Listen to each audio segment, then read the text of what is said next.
Il existe des pays dont le destin semble figé, comme si l'histoire les avait oubliés. Et pourtant, parfois, sous la surface, une puissance immense se réveille. Aujourd'hui, un pays se tient au bord d'un tournant qui pourrait bouleverser toute l'Afrique centrale. Un pays capable, en quelques années seulement, de changer son image, son économie, son énergie et sa place dans le monde. Ce pays, c'est la République démocratique du Congo.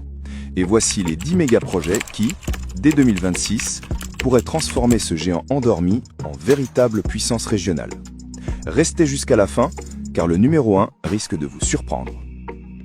En 10e position, nous découvrons un projet qui ne fait peut-être pas la une des journaux, mais qui porte en lui quelque chose d'essentiel, presque symbolique. Il s'agit d'un barrage destiné à alimenter des zones longtemps laissées dans l'ombre. Un projet qui semble modeste quand on regarde sa taille, mais dont la signification va bien au-delà de sa puissance électrique. Ce barrage représente un premier pas, un premier souffle, vers un Congo rural qui s'illumine après des années d'attente et de promesses brisées. Et si ce n'est que la 10e place, imaginez ce qu'il vient après. En 9e position, un projet qui change totalement de registre. Cette fois, il ne s'agit pas d'eau ni de turbine, mais du soleil. Un soleil intense, présent 12 mois sur 12, et que le Congo commence enfin à transformer en énergie. Une immense centrale solaire capable de produire des centaines de mégawatts. Une véritable mer de panneaux alignés à perte de vue, captant la lumière du jour pour la transformer en électricité propre, stable, moderne. Ce projet ouvre la porte à une diversification énergétique longtemps attendue. Et ce n'est que le début, car le 8e projet pousse encore plus loin la vision d'un pays qui veut se connecter au monde. En 8e position, nous voyons émerger un corridor, un couloir stratégique qui relie la RDC à l'océan Atlantique en traversant plusieurs pays de la région. Une ligne de vie ferroviaire pensée pour transporter les minerais, les marchandises, mais aussi les espoirs d'un développement régional coordonné. Ce corridor n'est pas simplement une voie ferrée, c'est la promesse d'un Congo qui exporte plus vite, plus loin, au meilleur coût. Un Congo qui se libère des contraintes logistiques du passé. Mais ce n'est rien comparé à ce qui arrive maintenant, car le 7e projet touche à quelque chose d'encore plus symbolique pour tout un pays. En 7e position, nous arrivons à un projet capable de changer la carte du commerce africain. Un port en eau profonde, un port attendu depuis des décennies.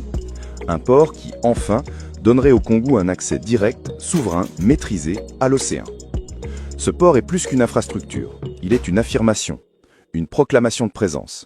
Une affirmation que la RDC peut se tenir debout parmi les grandes nations maritimes du continent. Imaginez ce que cela représente. Des navires de classe mondiale accostant directement sur le sol congolais. Des marchandises entrantes et sortantes sans dépendre d'aucun pays voisin. Une renaissance commerciale. Et pourtant, ce n'est que la 7e position. Ce qui suit en dit long sur l'ambition du pays. En 6e position, nous entrons dans un domaine souvent oublié mais pourtant vital. Le transport intérieur. Pendant longtemps, voyager ou transporter des marchandises à l'intérieur du Congo relevait du défi. Routes impraticables, rails usés, liaisons impossibles. Aujourd'hui, plusieurs axes ferroviaires et routiers sont en pleine modernisation. Et parmi eux, certains renvoient à l'histoire même du pays. Des lignes rénovées, des trains qui reprennent la route, des régions entières reconnectées au reste du territoire. La RDC commence enfin à recoudre son propre tissu géographique. Et si cette reconstruction occupe la 6e place, la suite va vous emmener dans une autre dimension. Avant de poursuivre et d'entrer dans les 5 plus grands projets, ceux qui peuvent réellement changer le destin de la RDC pour les générations futures, laissez-moi vous demander une seule chose. Si vous êtes encore ici, c'est que ce contenu vous parle. Et c'est normal d'oublier de s'abonner. On regarde, on écoute, on apprécie, et on passe à autre chose. Prenez juste 2 secondes. Abonnez-vous, activez la cloche, laissez un like. Ce simple geste me donne la force de produire des vidéos comme celle-ci. Des vidéos longues, travaillées, documentées, qui demandent du temps et de la passion. Merci à vous. Maintenant, entrons dans le top 5. En 5e position, nous arrivons à un projet qui touche au cœur même de l'avenir énergétique du Congo. Un gigantesque complexe hydraulique, capable, s'il voit enfin le jour, d'alimenter non seulement le pays, mais aussi plusieurs nations africaines. Un barrage tellement vaste qu'il pourrait devenir l'un des plus puissants au monde. Un projet qui fascine, qui effraie, qui inspire. Car derrière ce barrage se cache une vision, celle d'un Congo qui devient exportateur d'énergie, fournisseur régional, colonne vertébrale électrique de l'Afrique centrale. C'est un projet immense, parfois contesté, souvent débattu, mais toujours attendu. Et ce n'est que le 5e. En 4e position, nous entrons dans une transformation silencieuse mais capitale, la maîtrise des exportations minières. Car le Congo possède certaines des ressources les plus stratégiques du 21e siècle. Cuivre, cobalt, minerais rares. Pendant longtemps, ces richesses ont été extraites sans que le pays puisse optimiser les routes, les coûts, les infrastructures nécessaires. Aujourd'hui, les choses changent. Le corridor ferroviaire, les routes modernisées, le futur port, une chaîne logistique entière est en train de prendre forme. Et cette transformation pourrait faire passer le Congo d'un fournisseur brut à un acteur stratégique incontournable. Un acteur capable de peser sur les marchés mondiaux. Mais ce qui occupe la 3e place porte encore plus loin l'ambition nationale. En 3e position, un mouvement énergétique profond se met en marche. Le pays ne mise plus seulement sur l'hydraulique. Il diversifie, il s'ouvre au solaire, il modernise ses réseaux, il renforce ses capacités. Il commence à bâtir un mix énergétique capable de répondre enfin à la demande intérieure. Pour un pays où l'accès à l'électricité reste encore un défi majeur, cette transformation pourrait tout changer. Les écoles, les hôpitaux, les entreprises, les mines, les industries, tout repose sur l'énergie. Le Congo en a besoin et il semble prêt à aller la chercher. Mais ce n'est rien comparé à la 2e position. En 2e position, nous revenons à un projet dont la portée dépasse même les frontières du Congo. L'accès direct à la mer.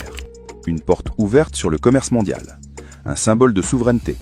Une page nouvelle dans l'histoire économique d'un pays trop longtemps dépendant des ports étrangers. Ce port pourrait devenir un centre de gravité, un amant, une plateforme où transitent les marchandises du Congo, mais aussi celles provenant d'autres pays enclavés de la région.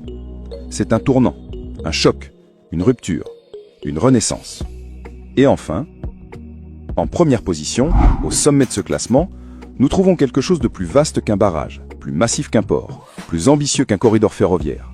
Ce n'est pas une infrastructure, c'est une transformation, une vision globale, une dynamique qui commence à émerger.